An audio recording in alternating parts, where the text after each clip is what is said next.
So, you're thinking of getting into kayaking. The first question many people ask us is what type of kayaking is for me? This is part one of an educational series of videos outlining the uses, pros and cons of different styles of kayaks.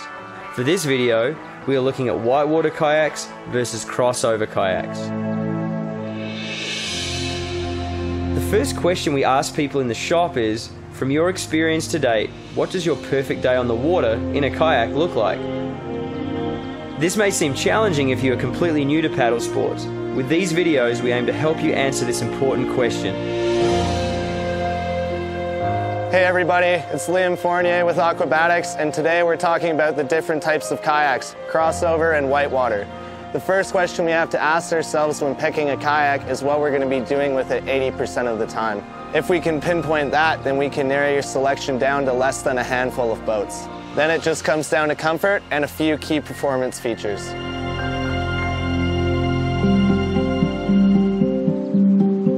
If, when asked, what does your ideal day on the water look like, you answer something along the lines of, I want to run rapids, surf waves, and maybe one day run some waterfalls, then it's a fairly straightforward discussion as to what boat you need to be in. And the answer is a whitewater kayak.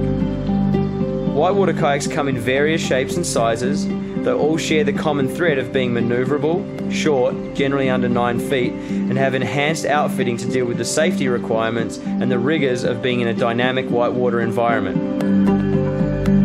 Playboats, the shortest and most maneuverable of the whitewater kayak family, designed to play on waves, ride holes, and perform tricks in these features. River runners, kind of an all-round boat. They can be shorter and more playful like a playboat, or a little longer and sleeker for fast paddling, dynamic turns, and carving your way down the river. Creek boats, the big kids on campus, designed for running steep, challenging whitewater. However, in many cases, the designs are very stable and predictable, and they're a great boat for beginner paddlers.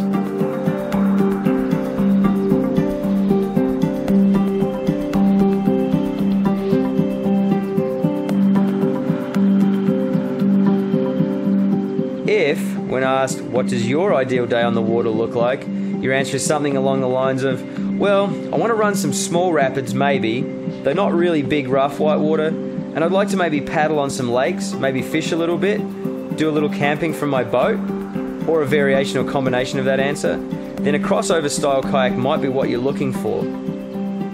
Very capable in moving water up to class 3, which in reality is where most people max out anyways, but equally good on lakes and flat water environments. Crossover boats are kind of a go-anywhere machine. They have drop-down skegs to help track on flat water, a storage compartment separated by a waterproof bulkhead to store gear in, which has basically enough space for a lightweight overnight trip. Then, conversely, they have tough, performance-oriented outfitting appropriate for whitewater paddling and lines and design features that allow them to rip it up on the river. Crossover versus whitewater. Both great options to have, and we are finding that many people who thought they just had to tough it out in a whitewater boat are finding that crossovers do all they want and more. On the other side of the coin, there are more whitewater design options out there than ever before.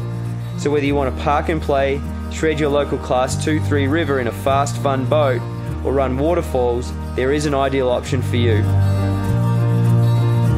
We are in an exciting time to be or start being a kayaker. There are so many quality options out there in boat designs. With the right questions and discussions with your local kayak specialty retailer, you can really dial in and find a boat that is exactly what you need. Thanks for checking in. We hope you found this video super useful. If you are looking for more information or further instruction, check out our website at aquabaticscalgary.com.